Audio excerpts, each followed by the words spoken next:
Muy buenas noches, hermanos que estaban presentes en este medio y agradecer a la Iglesia de Inela, Bolivia, por la invitación y de parte de mi familia estamos eh, muy felices de estar este tiempo con ustedes, de compartir la palabra de Dios y esperamos que también sea un tiempo, ¿no? Para ver nuestra fe, para conocer más de Dios. Entonces, muy agradecido, hermano, por todo.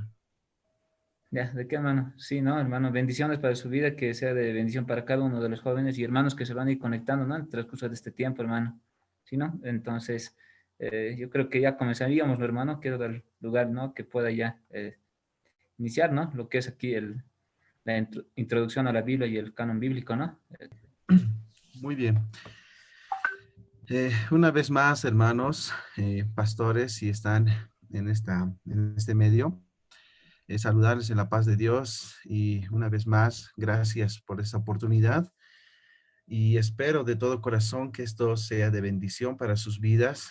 Vamos a entrar a uno de los temas que es muy amplio para empezar. Es uno de los temas que se ha tocado en muchos lugares y es esencial para la vida cristiana. Nuestra salvación principalmente parte por creer que la Biblia es palabra de Dios, porque la Biblia nos habla de Dios, nos habla del Dios verdadero. Entonces, algo que como cristianos tenemos que creer con mucha certeza y con mucha seguridad es que la Biblia es palabra de Dios. Y ustedes están empezando una serie de, tem- eh, de temas que se van a tocar en este tiempo y van a ver que para todo se va a usar la Biblia. Y es porque la Biblia es palabra de Dios y tenemos que creer eso. Y hoy vamos a introducirnos a la Biblia y vamos a terminar también hablando del canon bíblico. Vamos a orar para eso un tiempo, porque todo este lugar tiene que estar entregado al Señor, tiene que estar siempre con el permiso del Señor. Oremos. Amado Dios, ayúdanos a sumergirnos en tu palabra, a conocerte más a ti, sobre todo, Dios. Y puedes en este tiempo enseñarnos, mostrarnos, Señor, la verdad. Puedes guiarnos por la verdad, Dios. Nuestras vidas están en tus manos, solamente tú puedes revelarnos todo esto. Y nos ponemos a tus pies, nos ponemos junto a ti para escuchar tu palabra. Gracias por todo. En el nombre de Jesús. Amén. Muy bien, hermanos. El tema es la introducción a la Biblia y el canon. Y quiero introducirme con Salmo 119, verso 103. Dice la palabra, cuán dulces son a mi paladar tus palabras, más que la miel a mi boca. Cuando el salmista escribe esto, es que ya llegó al punto, hermanos, de comprender qué es la palabra de Dios. Y resulta que para los hijos de Dios, para los que confían en Dios, para los que están dentro de la familia de Dios, la palabra de Dios es más dulce que la miel. Y resulta que hoy en día, cuando observamos y hacemos un diagnóstico de muchos de los que dicen ser cristianos, ¿no? Que la palabra no es así, es abusida, que la palabra es cansador, que la palabra no se entiende, que esto es un libro más, y hay gente que solamente porta ese libro y no la lee. Hay gente que todavía no ha terminado de leer la Biblia, imagínense, pero dicen ser cristianos. No han terminado de leer la Biblia, pero dicen ser cristianos. Entonces, podemos ver hoy en día que no hay este sentir, no hay tal vez esta palabra en la boca de los creyentes. No, que su palabra es más dulce que la miel. Imagínense a un niño, ¿no? Cuando ellos buscan y tratan de encontrar ese dulce que ha escondido la mamá o el papá. Entonces, esa sí es la acción de los verdaderos hijos de Dios, Es esa forma, hermanos, de buscar y anhelar esa palabra, porque es lo mejor para esa vida, para nuestras vidas. Entonces, hoy vamos a hacer también a la vez un diagnóstico de nuestras vidas. ¿Cómo es que yo tengo una relación con la palabra de Dios? Y ahí se va a ver si realmente uno es hijo de Dios o no. Vamos a ir entendiendo. Pero la palabra es más dulce que la miel.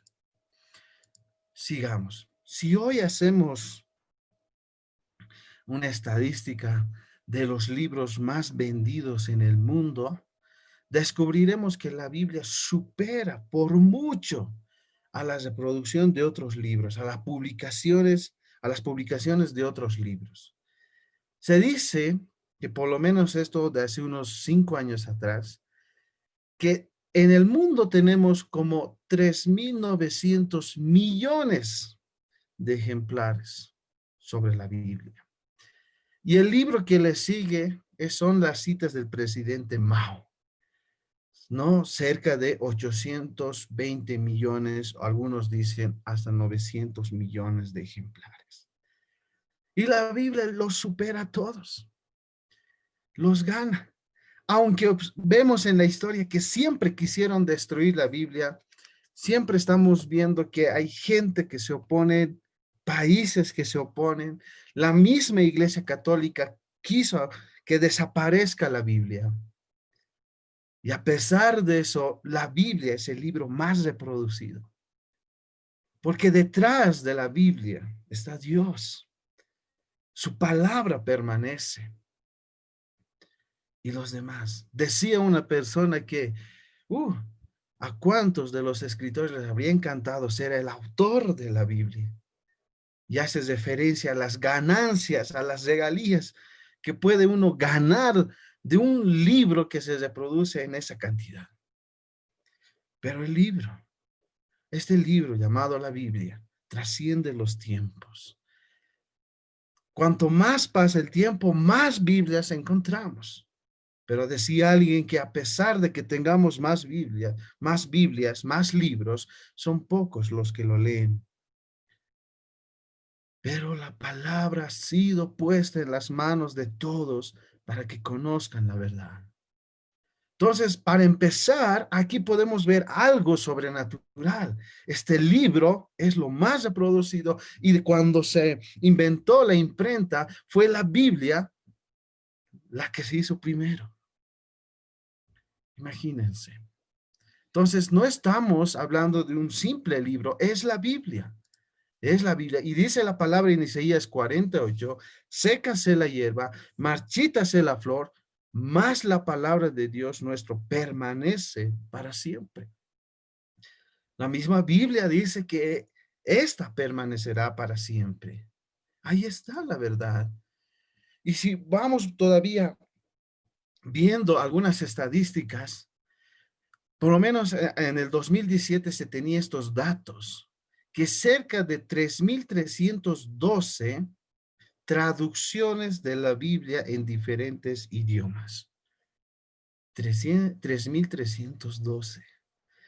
O sea que la Biblia ha llegado a alcanzar a muchos pueblos, a muchas naciones, a diferentes culturas, a diferentes idiomas. Y hoy en Bolivia nosotros, por ejemplo, tenemos la Biblia en Aymara. No, tenemos en español, hay todavía, no, gracias a la iglesia Inela he conocido a los chimanes y tienen su Biblia en ese idioma chimán. Es increíble cómo la Biblia se reproduce. No hay libro que se compare a la Biblia. La Biblia es única, solamente viendo las estadísticas.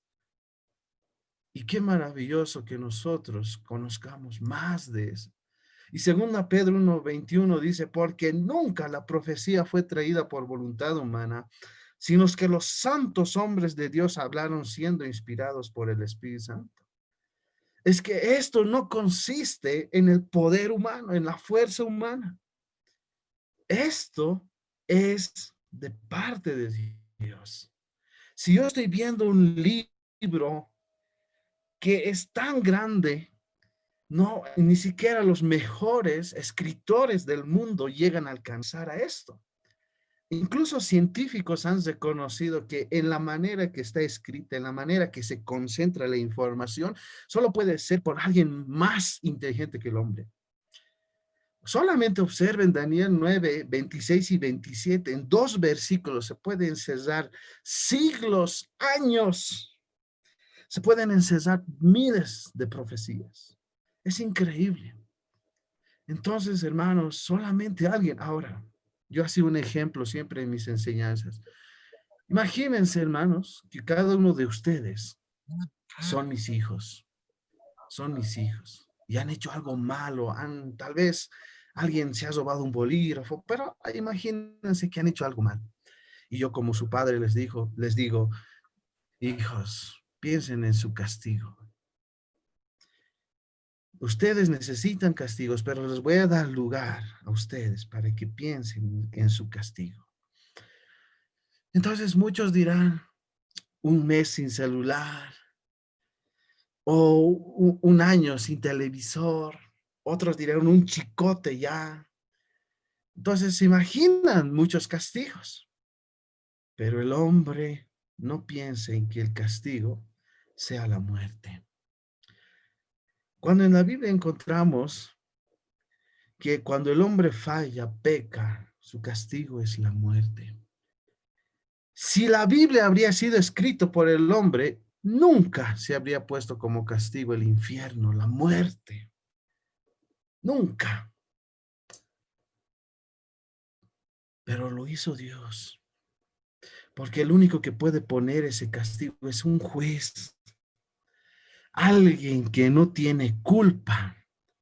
Por ahí, en ese simple ejemplo, podemos ver que la Biblia ha sido escrito por Dios. Y esto, lo que vemos con la Biblia, es un asunto de Dios.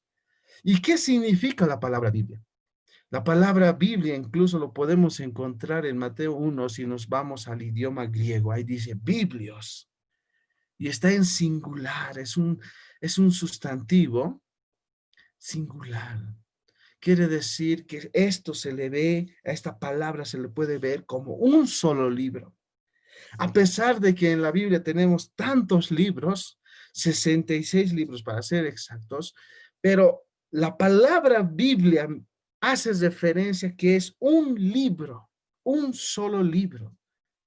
También hay otros significados que a ese tiempo se le ha dado como papiro. Entonces la Biblia en sí es un libro, un solo libro. Y eso es lo más maravilloso porque en la manera que se ha compuesto la Biblia, en la manera que se ha escrito, en un lapso de 1550 años.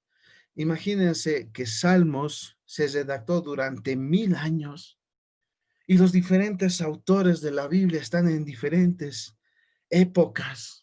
Podemos ver que cuando ya tenemos toda la Biblia terminada con el libro de Apocalipsis, se puede decir, es un solo libro, sin contradicciones, sin divisiones, sin separaciones.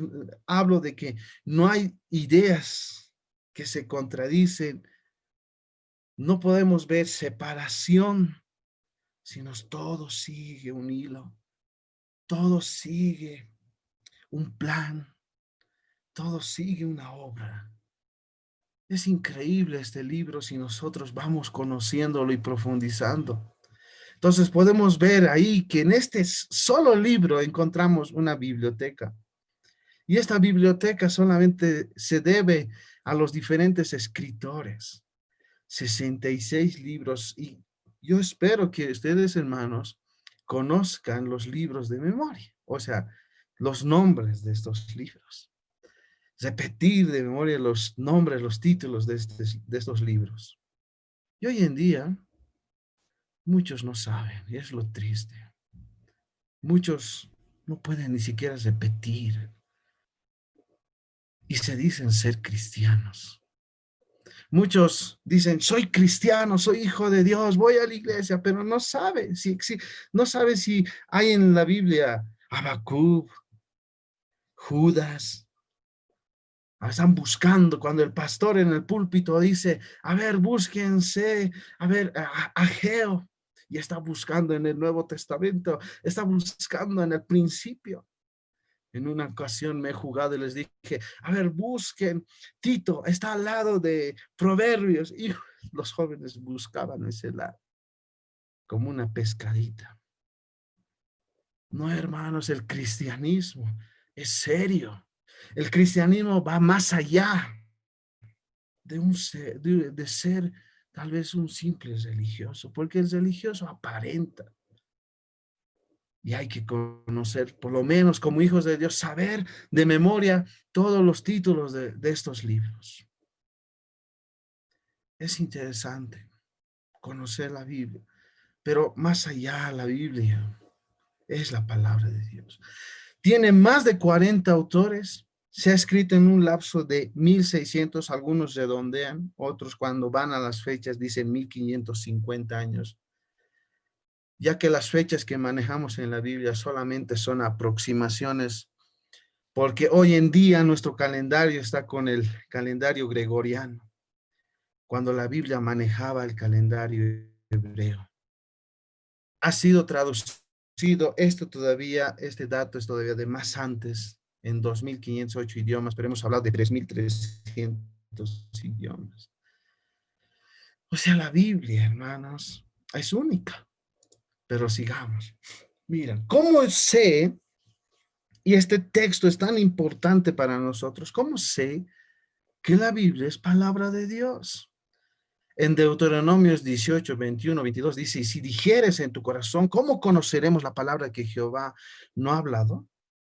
Si el profeta hablara en nombre de Jehová y no se cumpliere lo que dijo, ni acontecieres palabra que Jehová no ha hablado, con presunción lo habló el tal profeta, no tengas temor de él. Entonces, uno de los requisitos para saber que esta es palabra verdadera, esta es una escritura real, que no es como otros libros que predicen, hablan, comentan, hablan de Dios. No. ¿Saben qué le hace único a este libro? Es que todo lo que dice se cumple y acontece. Todo lo que dice este libro se cumple y acontece. Por eso es único.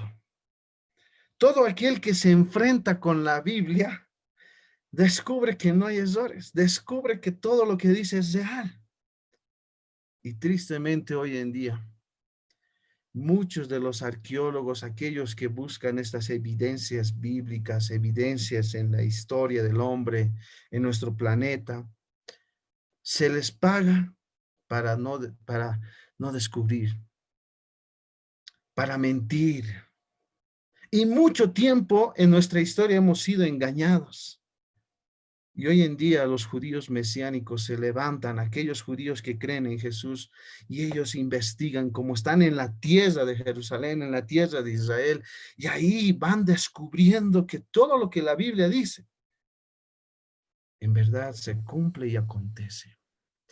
Y si nosotros hiciéramos un estudio desde Génesis hasta Apocalipsis y estuviéramos viendo con detalles lo que es la creación, la torre de Babel, el diluvio, imagínense, todos esos eventos de la Biblia, Israel, en la tierra de ahí, las ciudades que se mencionan, todas las cosas que dice la Biblia, vamos a ver que todo se ha cumplido y acontece. ¿Por qué está entrando el evangelio ahora con un poco más de fuerza a China?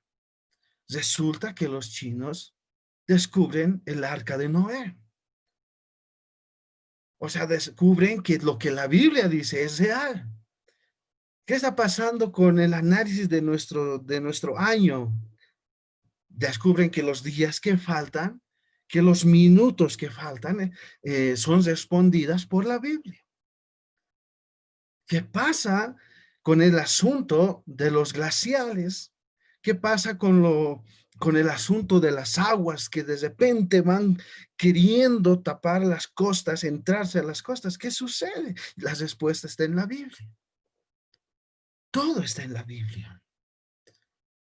¿Qué pasa cuando las naciones terminan, los imperios van acabando su gobierno y de repente comienza otro gobierno y de alguna manera estos gobiernos menos siguen una línea de pensamiento. ¿Qué sucede? Y la Biblia va respondiendo. Resulta que todo lo que dice la Biblia se cumple y acontece. Ahora, Dios ha puesto esta palabra, hermanos, para mostrarnos que la verdad está ahí y que simplemente nosotros tenemos que observar todos estos sucesos. Por eso es que en la Biblia encontramos tantas historias, encontramos tantos eventos, lugares, hasta se mencionan números. El arca de Noé ha sido diseñado y le ha dado medidas. Está registrado en la Biblia. ¿Por qué Dios pone números? ¿Por qué? Porque resulta que esas medidas del arca son requisitos para que un barco va flotando. Porque el largo del un bote tiene que ser 6 veces de su ancho. Y cuando el hombre está haciendo su barca y dice, mira, sí, estos son los requisitos, pero la Biblia ya decía, ¿cómo es que sabe? Es que Dios conoce todo y ahí está en la Biblia y nosotros podemos ver. Ahora, mire, observen este texto. La palabra de Dios se cumple y acontece. Perdón por la ortografía en el título. Isaías 41, 21 al 24 dice, alegad, escuchen lo que dice esto. Dios está hablando a los otros dioses. Alegad por vuestra causa, dice Jehová. Presentad vuestras pruebas, dice el rey de Jacob. Traigan, anúncienos lo que ha de venir, díganos lo que ha pasado desde el principio y pondremos nuestro corazón en ellos. Sepamos también su postremería y hacernos entender lo que ha de venir. Danos nuevas de lo que ha de ser después para que sepamos que vosotros sois dioses. O a lo menos haced bien o mal para que tengamos que contar y juntamente nos maravillamos. He aquí que vosotros sois nada y vuestras obras vanidad, abominación, el que os escogió. Entonces, ¿qué sucede acá? Es como que Dios se confronta con todo el mundo, con todas sus divinidades, sus dioses, pensamientos, sus filosofías, de donde procede, y les dicen, presenten sus pruebas, presenten sus evidencias. Si dicen ser la verdad, si dicen que ustedes tienen la verdad y conocen la verdad, traigan todas esas pruebas. Y Dios les dice, por lo menos hagan algo. Por lo menos una muestra, una pequeña cosita, por lo menos traigan. Así vamos a creer y nos vamos a maravillar. Y termina diciendo, no sois nada. O sea, ustedes no pueden presentar. No pueden presentar esas pruebas. Ustedes prácticamente no pueden traer la verdad. Toda la verdad está en la Biblia. Y cuando uno cree en esta palabra, puede descartar cualquier otra verdad, otra que dice ser la verdad. Yo como cristiano, hermanos, cuando yo estoy en la universidad entendiendo filosofía, estoy entendiendo ciertos conocimientos, verdades que se han desarrollado, y yo conociendo la Biblia puedo decir, todo eso es falso. Solo la Biblia es la verdad absoluta. Entonces, hermanos, la Biblia es palabra de Dios. Ahora, miren, una de las preguntas, perdón, que el hombre se hace, y es la pregunta del millón, como alguien diría, ¿qué es de nuestro principio? ¿De dónde viene todo? ¿Quién puso el universo? ¿De dónde viene el hombre? ¿De dónde comenzó todo? Y ahí los más genios del planeta dicen, se hizo por esto, por aquello. Imagínense, todos poniendo su verdad. ¿Y qué dice la palabra? Isaías 46, 9, 10 dice, acordaos de las cosas pasadas desde los tiempos antiguos, porque yo soy Dios y no hay otro Dios. Otra vez, descarta todo. Y nada semejante, y nada hay semejante a mí. Escuchen esto, que anuncio lo por venir desde el principio. O sea que la Biblia habla desde el principio, empieza a resolver el problema principal, el problema número uno del hombre, al principio. Y desde la antigüedad, lo que aún no era hecho, que digo, mi consejo permanecerá y haré todo lo que quiero. Entonces, si la Biblia responde a esta pregunta sobre el principio y nos dice que ahí está toda la verdad, entonces quedará la Biblia como el único libro en el mundo. Y yo comparo la Biblia con las otras teorías que aparecen, y las otras teorías parten del caos, parten de lo nada, sin lógica. No hay comprensión en las relaciones que hacen, no pueden responder a las leyes, al orden del universo, a la constitución del universo, no pueden responder a los propósitos que tiene el universo. Es increíble. O sea, no necesitamos llegar a esa altura de los científicos para darnos cuenta. Todo lo que el hombre de alguna manera va acertando en su observación del universo, ya la Biblia lo decía. Y aún lo que el hombre todavía no ha descubierto, ya la Biblia lo está diciendo. Y cuando vemos el principio que nos dice la Biblia, es totalmente coherente con todo lo que existe. Ahí está todo. Y el científico o aquel que hace una inspección del universo simplemente queda humillado, rendido ante esta palabra. Por eso los científicos de primera fila reconocen que la Biblia tiene la verdad. Y es increíble, porque la Biblia es palabra de Dios. La Biblia ha sido escrita en 3 idiomas. En el idioma hebreo, que es propio de Israel, que manejaron los profetas y escribieron el Antiguo Testamento. Pero hubo un tiempo en que Israel estuvo en el exilio, en especial Judá, que estuvo desde el año 586, en la tercera invasión que tuvo Nabucodonosor sobre Jerusalén. Ahí se empezaron a hablar otros idiomas, entre esos está arameo. Y hay unos versículos que ustedes pueden ver aquí en pantalla, que son los versículos que están en arameo, el idioma de ese pueblo. Y el Nuevo Testamento ha sido escrito en griego. Y nuestras Biblias están en español. Son traducciones de estos idiomas. Y es interesante el desarrollo de los idiomas,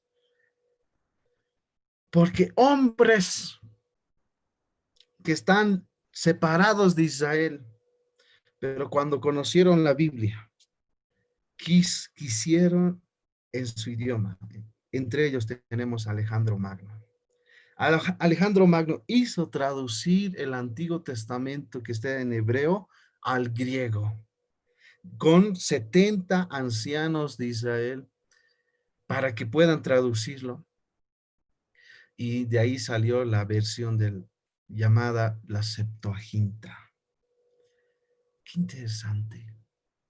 Y de esa traducción de la Septuaginta, ¿no? Sacaron nuestras traducciones en español. ¿Cómo es? Si nosotros nos podemos entrar solamente a los idiomas, vamos a descubrir hombres que quedaron impactados por la Biblia. Pero más que quedar impactados, muchos creyeron y conocieron al Dios de la Biblia. Tenemos también que la Biblia ha sido escrita de diferentes maneras, en diferentes materiales. Podemos ver que se ha escrito en papiros, pergaminos, vitela, tablillas de cera, piedras, con cincel, estilos metal, pluma, tinta. Ustedes tengo aquí algunos imágenes para que vean cómo se ha ido escribiendo la Biblia. Ustedes pueden ver incluso en rocas, en cueros, ¿no? En papiros. Ustedes pueden ver, estos son fotografías de códices, quiere decir de escritos. Bueno, no tenemos hoy escritos propios, ¿no? De los apóstoles o de los profetas. Lo que encontramos son copias y copias antiguas de los originales. Y estas son fotografías que están guardadas en el Museo del Vaticano, en otros países. Ustedes pueden ver, investigar. No tenemos el tiempo para estar viendo uno por uno, leer uno por uno, pero hay manuscritos antiguos. Se han encontrado en las cuevas de Qumran, cerca al Mar Muerto, algunos pastores beduinos, si no me equivoco, lo han encontrado y lo han ido vendiendo, y lo triste es que lo pedaceaban esos textos antiguos y para ganar más dinero, imagínense, pero se ha encontrado mucho del Antiguo Testamento y hoy tenemos todas esas evidencias. O sea, ¿por qué hablamos de esto? Porque la Biblia que tenemos actualmente en nuestras manos, se ha hecho una comparación con estos escritos que se encontraron, que datan de mucho tiempo atrás, para ver si con el tiempo se ha ido tergiversando, se ha ido mezclando la información, se ha ido perdiendo el contenido. Y descubren que no. Descubren que no hay errores. O sea que tenemos toda esa confianza en ese libro. Es increíble. Todos quedamos atónitos ante estos descubrimientos. Entonces podemos ver hoy en día aquellos que se dedican a esto, aquellos que ya hacen una exégesis más allá, la crítica textual. Podemos ver que hay ejemplares, hay todavía códices, papiros, pergaminos todavía que se han encontrado. Y aquí hay un ejemplo que para hacer en este pergamino se usaron como 50 a 60 ovejas o cabras para escribir ahí. Es increíble, ¿eh? Si nosotros vamos investigando. Aquí, por ejemplo, tenemos uno de Hechos. Ustedes pueden ver cómo se tenían estas copias antiguas. Y podemos hacer un estudio de ahí. Ya, perdón.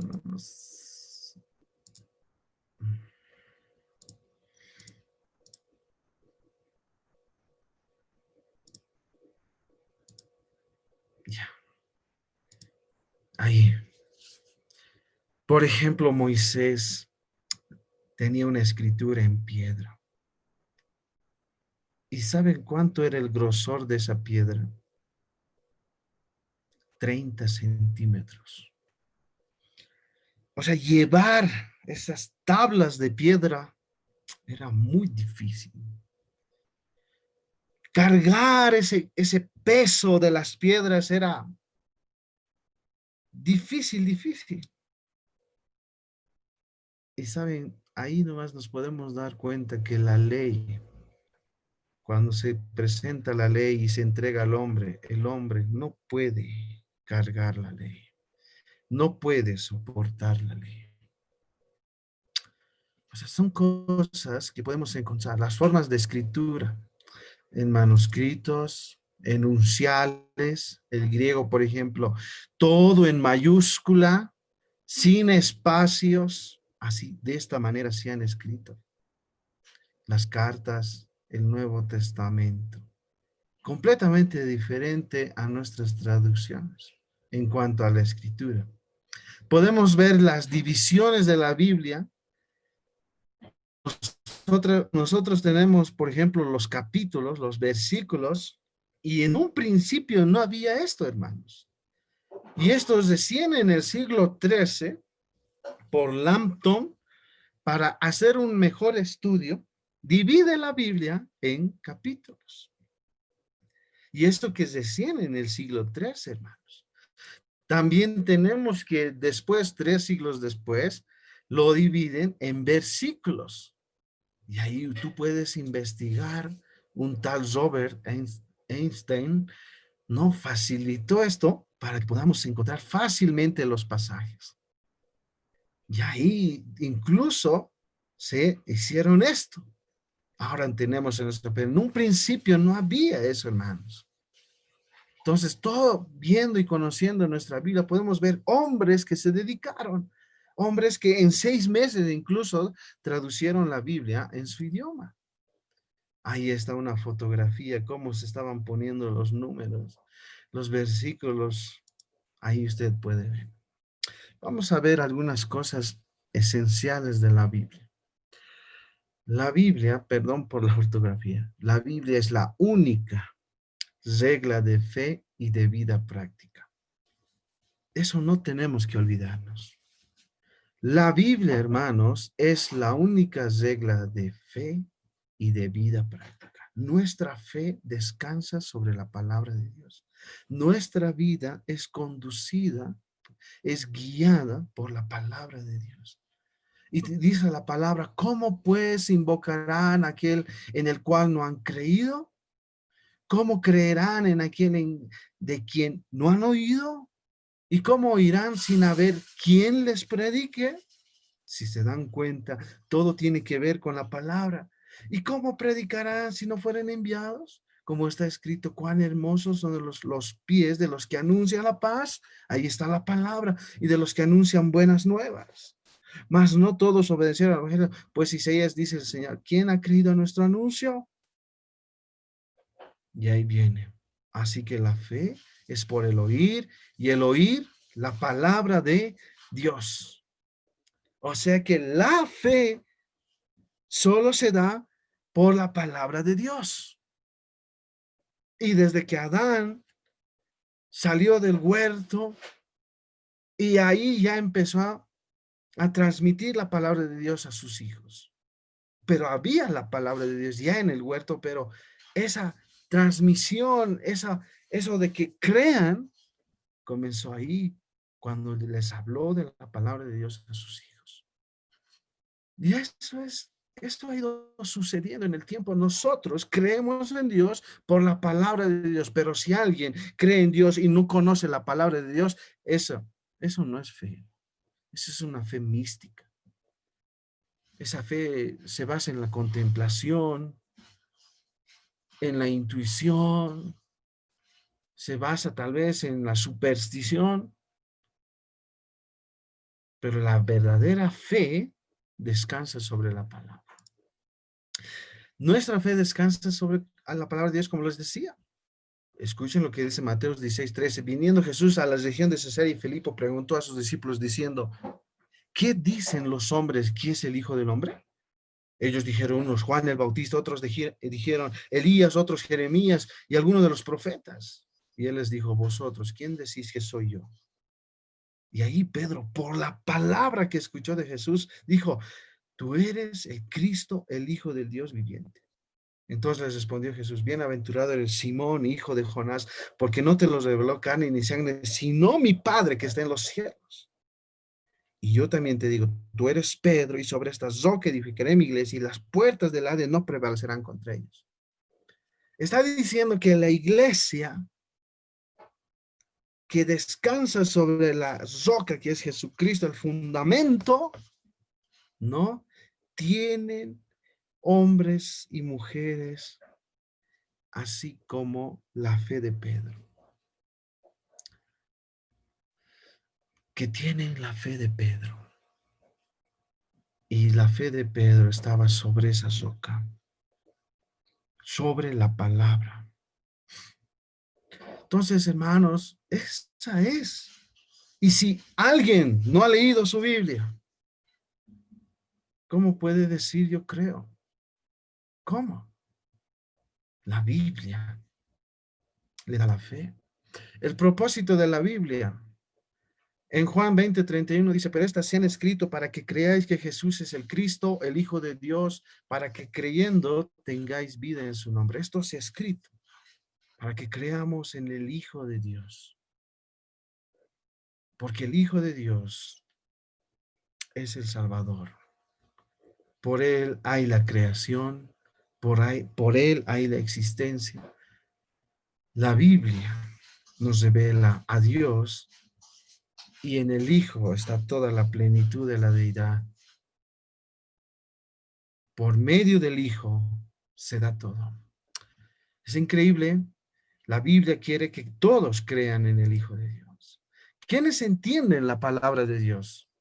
¿Quiénes son los únicos que pueden comprender la palabra de Dios? Si tú buscas en Juan 8:43, no te vas a responder quiénes pueden creer en la palabra de Dios. Dice la palabra, ¿por qué no entendéis mi lenguaje? ¿Por qué no podéis escuchar mi palabra? Jesús les dice a las personas, ¿por qué no pueden? ¿Por qué no pueden entender? Y la respuesta está en el versículo 47. El que es de Dios, las palabras de Dios oye. Por esto no las oís vosotros, porque no sois hijos de Dios. La Biblia está cerrada para los que no son hijos de Dios. Por más que la persona lo lea 1000 veces, 1.000.000 de veces, toda su vida, y no es hijo de Dios, esa Biblia va a permanecer cerrada. Así que si hay alguien que no es hijo de Dios y comenta de algún versículo, esa persona está lejos de la verdad. Los únicos que pueden ver la Biblia y entender son los hijos de Dios. La Biblia se abre para los hijos de Dios. Entonces, eso parte desde la salvación. Y no estoy diciendo que no se le debe hablar la palabra de Dios a los inconversos. Los inconversos, como dice la Biblia, deben ser alcanzados por el evangelio de la salvación. Es así. Pero otras verdades, no. La Biblia dice qué verdad tiene que ser acercada a los inconversos. Entonces, ahí vamos a encontrar nosotros, cuando ustedes vean qué es el evangelio, cuál es la palabra que se debe compartir, qué se debe decir. Entonces, ahí, cuando ellos por esa palabra no creen en Dios y reciben la salvación, entonces ahora pueden entender toda la palabra. Entonces, mucha gente, ustedes pueden hacer un análisis en su iglesia, se duerme. Mucha gente cuando lee la Biblia dice, yo no comprendo esto, me aburre. Siento que la Biblia no es para mí. Todo parece ser un misterio, no se puede, es aburrida. El problema no es hijo de Dios. Para los hijos de Dios, la Biblia es más dulce que la miel.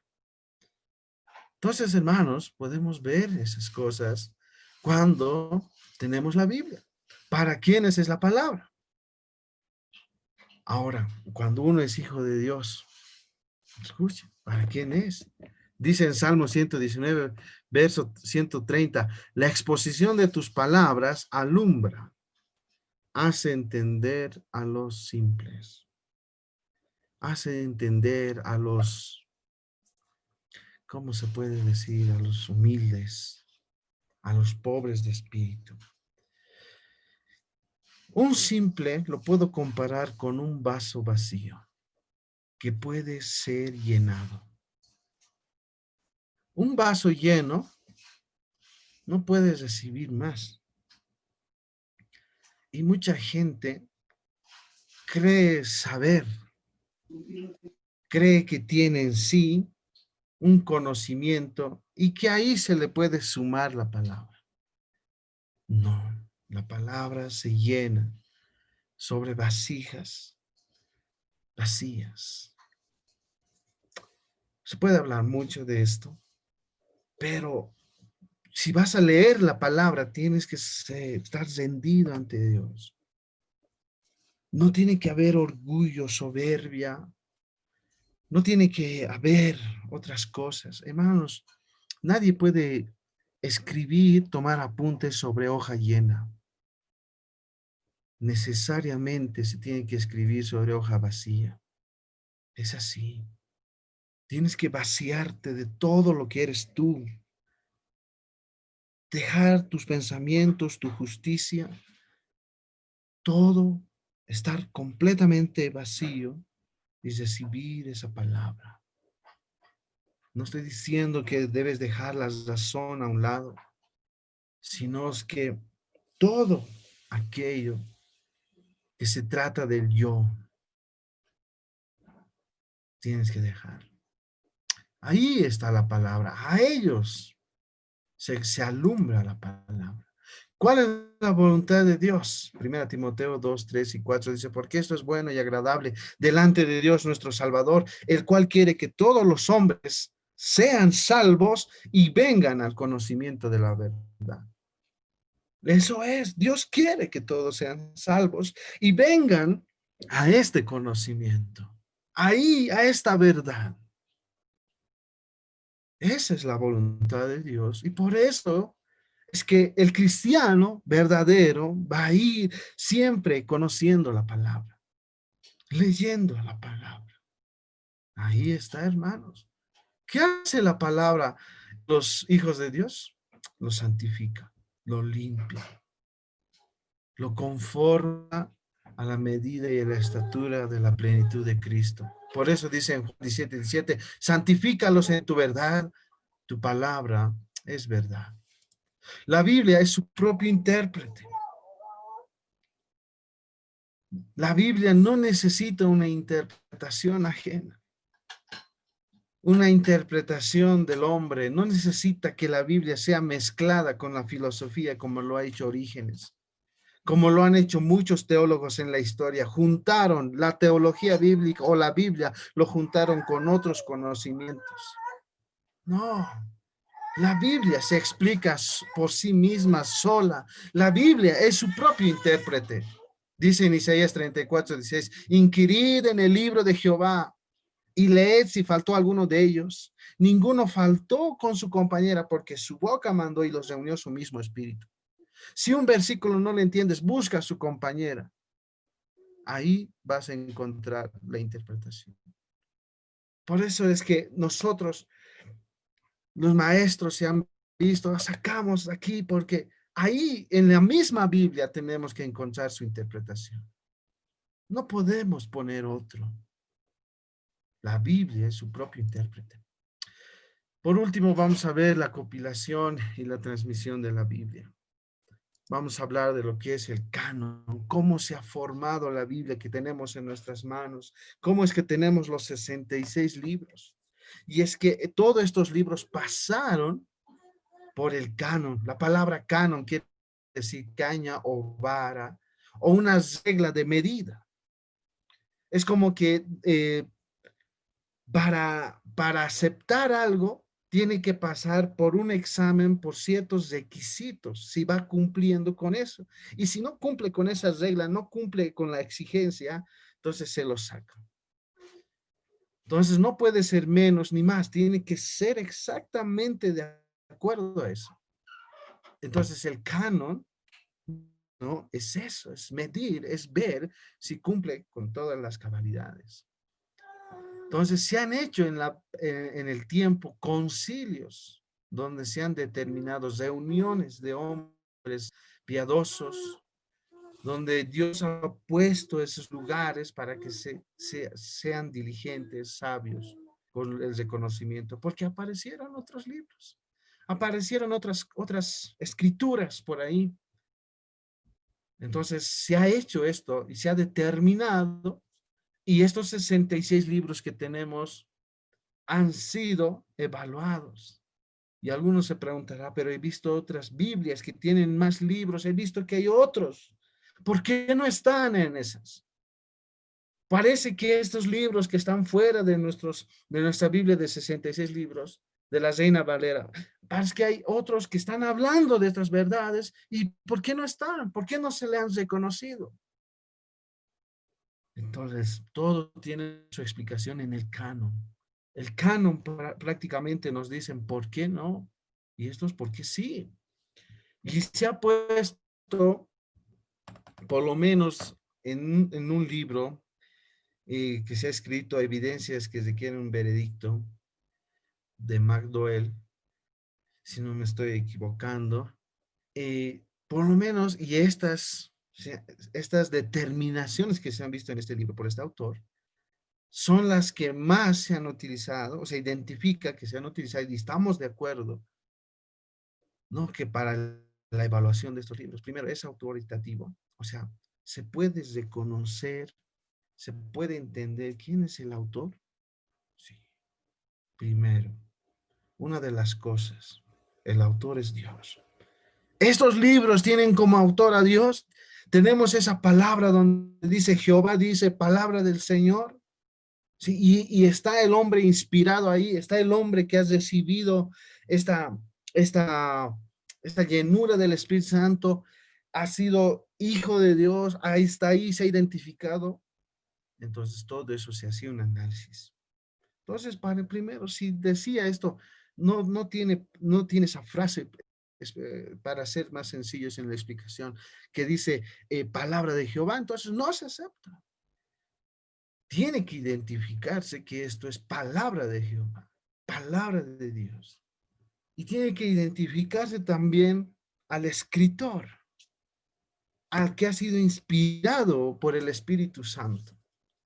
Y se ha reconocido a los profetas, o sea, hablando del canon, adelantándoles un poco, el Antiguo Testamento ya se cesó en el año 400 antes de Cristo con Malaquías.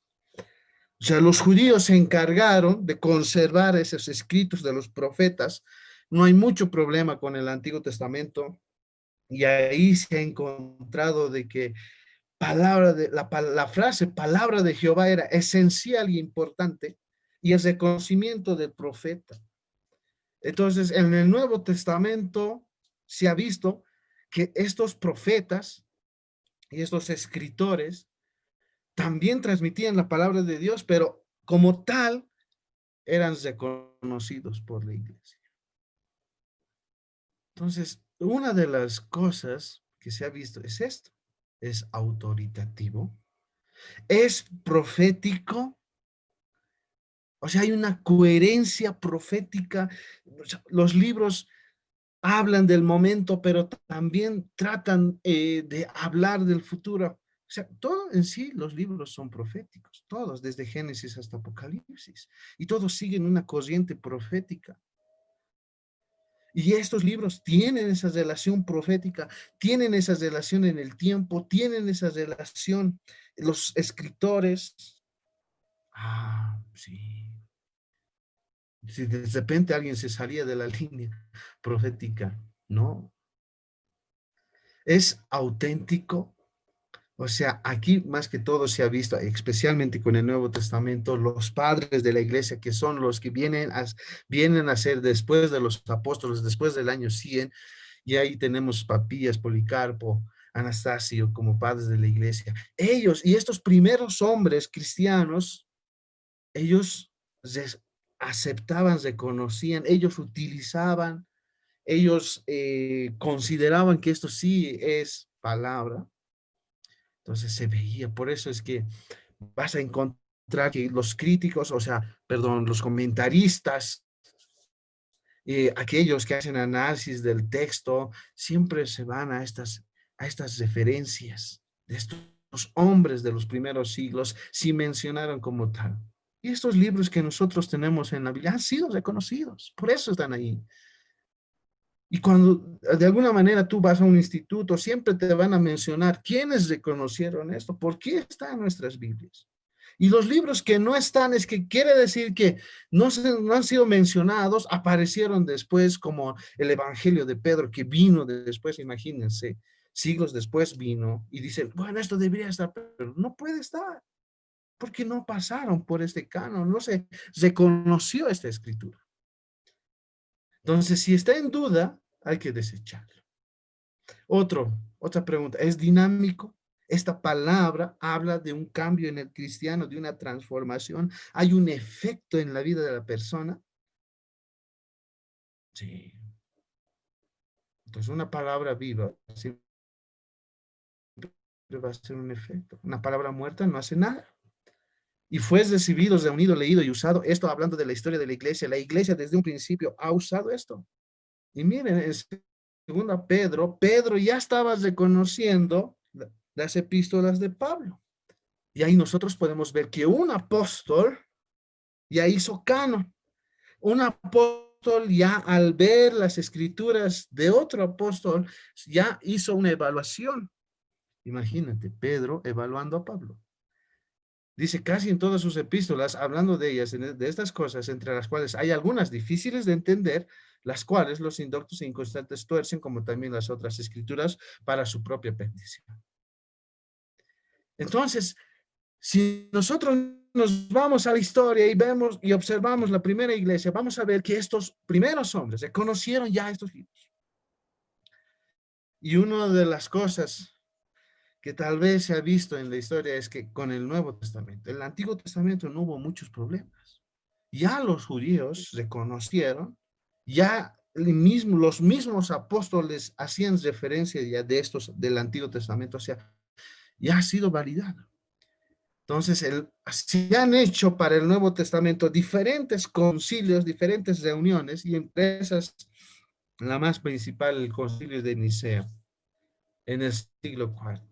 Ya cuando la iglesia ha sido reconocida por el Estado, bueno, el emperador Constantino dijo, bueno, definamos todo esto. ¿Y cuáles son los libros? Entonces, ahí nosotros podemos tener mucha historia. Y los libros. Por ejemplo, la Iglesia Católica, a pesar de que ya habían libros reconocidos, ellos agregaron más. Por eso la Iglesia tiene 73 libros. Pero esos libros no encajan con el canon. Esos libros no tienen una relación doctrinal, profética, no tienen una relación con la palabra de Dios. ¿Qué dice Eclesiástico? El mayor mal, el problema del hombre no es el pecado, es la mujer. Si la mujer no existiera, no habría esto. ¿Te imaginas? Eso no tiene coherencia, pero está ahí, lo metieron. Pero hay libros antiguamente que se han hecho en el Antiguo Testamento, como los libros de Macabeos.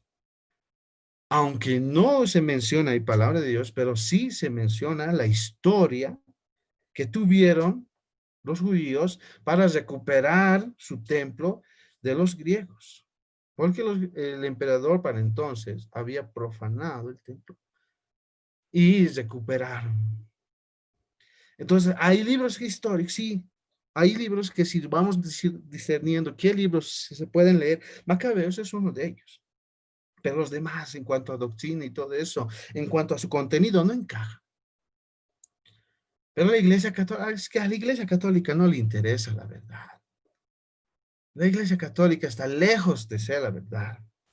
Está lejos de descansar sobre la palabra. Ellos reposan sobre otras cosas. Su fe está sobre otras cosas. Y podemos ver que ahí, en el Nuevo Testamento, bueno, hay coherencia. Pero ellos aceptan otros. Y aún últimamente se han atrevido a decir, bueno, la Biblia no es la única revelación. Hay otras cosas que están por encima. La palabra del Papa, por ejemplo. Entonces podemos ver eso. Otra de las Biblias, bueno, esto es el Tanaj de los judíos, solamente el Antiguo Testamento. Nosotros le llamamos Antiguo Testamento, los judíos le llaman el Tanaj. Y es una composición de 3 partes. La Torá, los Ketuvim y los Nevim, ¿cómo me he olvidado? La Torá, Nevim y Ketuvim. Y ustedes pueden ver, aquí está la lista. Pueden ver que la primera parte se le considera la ley o la Torá. Génesis, Éxodo, Levítico, Números, Deuteronomios. Después ellos tienen otra división, los profetas, los Nebim, profetas anteriores, Josué, jueces, Samuel, reyes. Profetas posteriores, Isaías, Jeremías, Ezequiel y los 12. Y tenemos después, ahí los Ketuvim, tenemos Salmos, Proverbios, Job, Cantar de los Cantares, sus Lamentaciones, Esther, Eclesiastés, Daniel, Esdras, Nehemías y Crónicas. Ellos terminan en Crónicas. ¿Por qué ellos terminan en Crónicas? A pesar de que Malaquías, ahí está de los 12, ahí están los profetas menores, pero de nosotros termina en Malaquías, de ellos termina en Crónicas. ¿Cuál es la diferencia? Ellos están esperando al Rey. Y nuestras Biblias terminan en Malaquías porque estamos esperando al Salvador. O sea, hablando del Antiguo Testamento.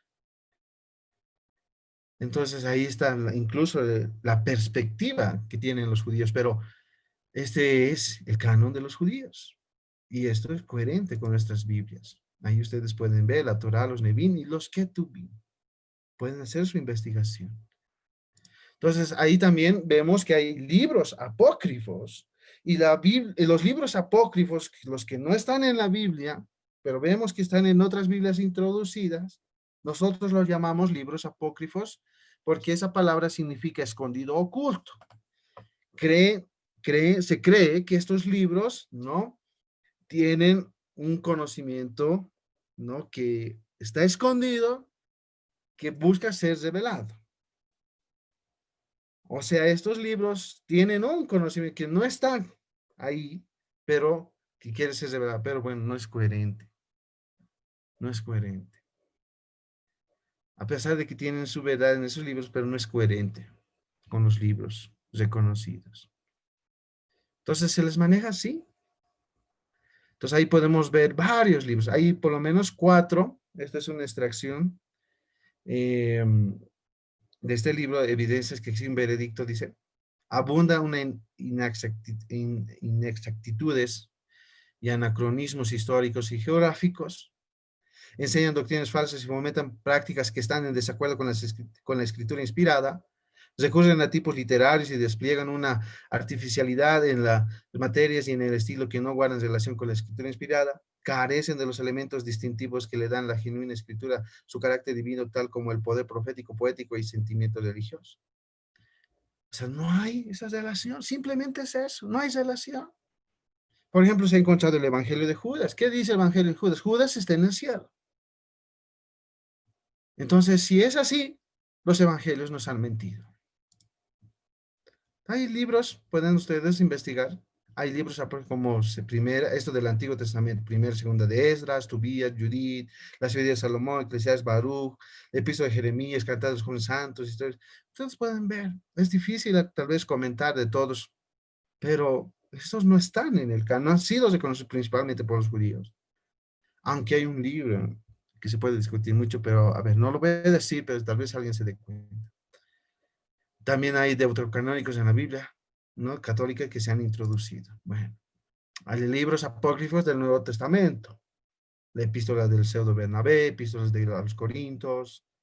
Pues se han encontrado varios del Pastor Hermas, el Didaché, esto por ejemplo, no está, y algunos discuten el Didaché, son enseñanzas moralistas de los primeros padres de la iglesia. Esto tiene nomás su respaldo, pero no tendría que estar en el canon. Sin embargo, ha sido un instrumento para conducir el comportamiento, la conducta de los cristianos. Es interesante el Didaché.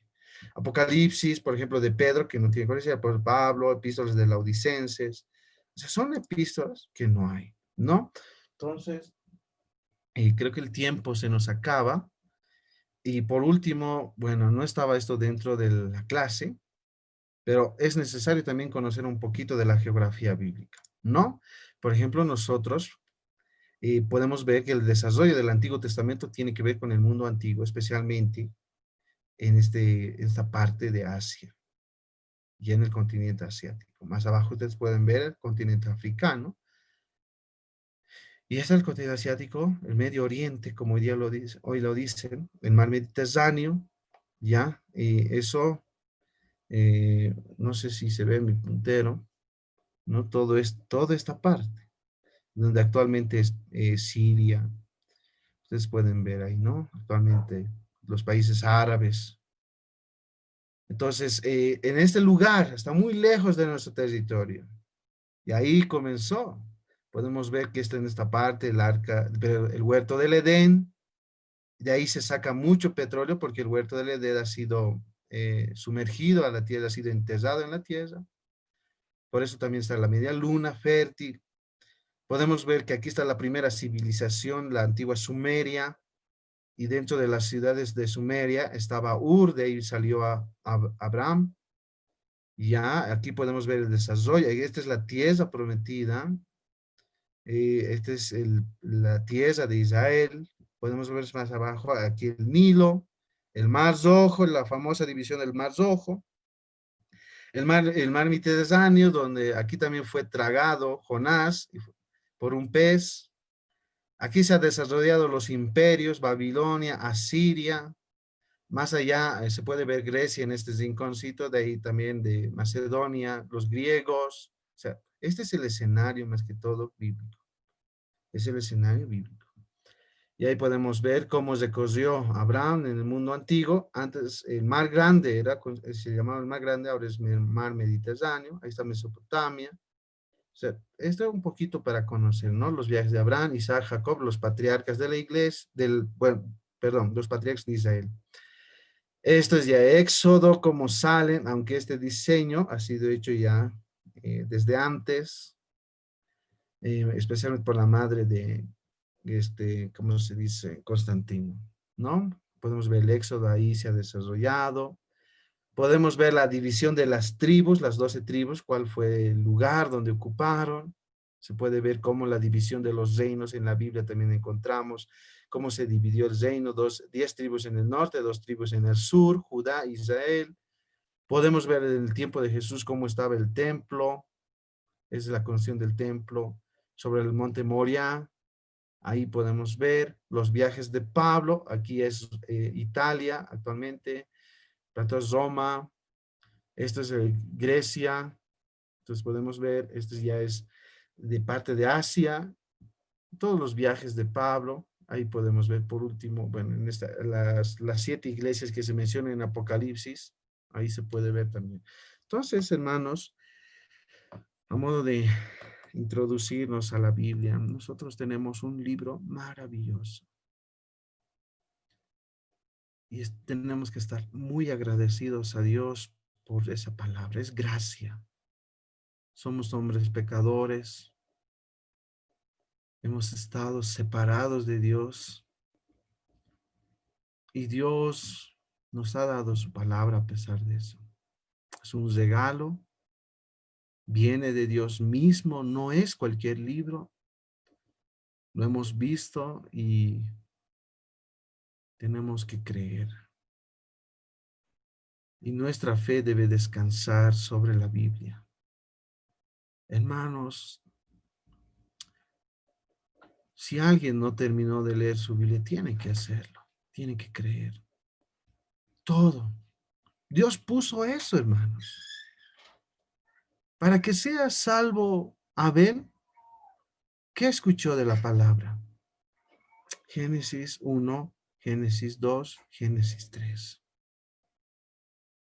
Ahora, para que David sea salvo, ¿qué escuchó? La Torah. Génesis, Éxodo, Levítico, Número, Deuteronomio. Para que sean salvos en el Nuevo Testamento, ¿qué escucharon? El Antiguo Testamento. ¿Qué trajo Jesús? El Antiguo Testamento. Pero ¿saben por qué tenemos después más y más libros? O sea, más antes la persona no tenía mucho y creía fácil. Por eso, hoy en día, los cristianos son los generalmente en la clase pobre porque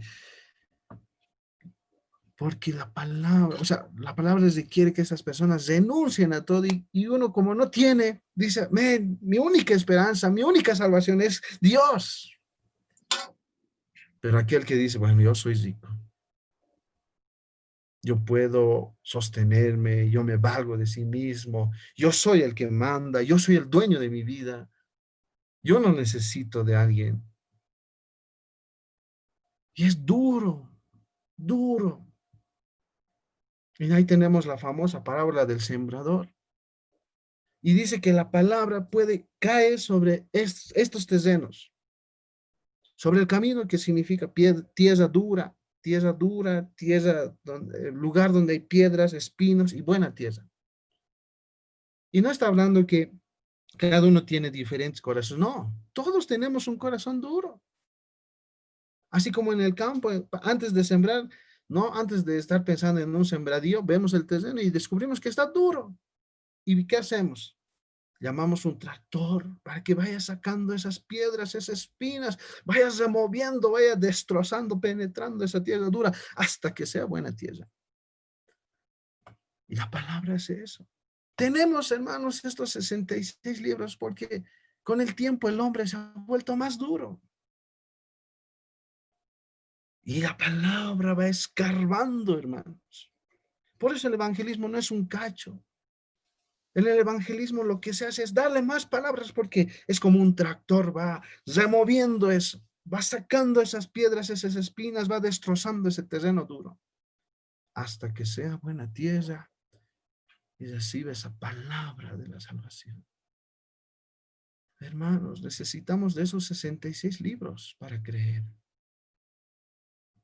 Pero si alguien se ha confiado en una palabra y ha sido muy humilde, sencillo, reconoció su pecado y se humilló y renunció a todo, cree y es salvo, pero tiene que leer después la palabra.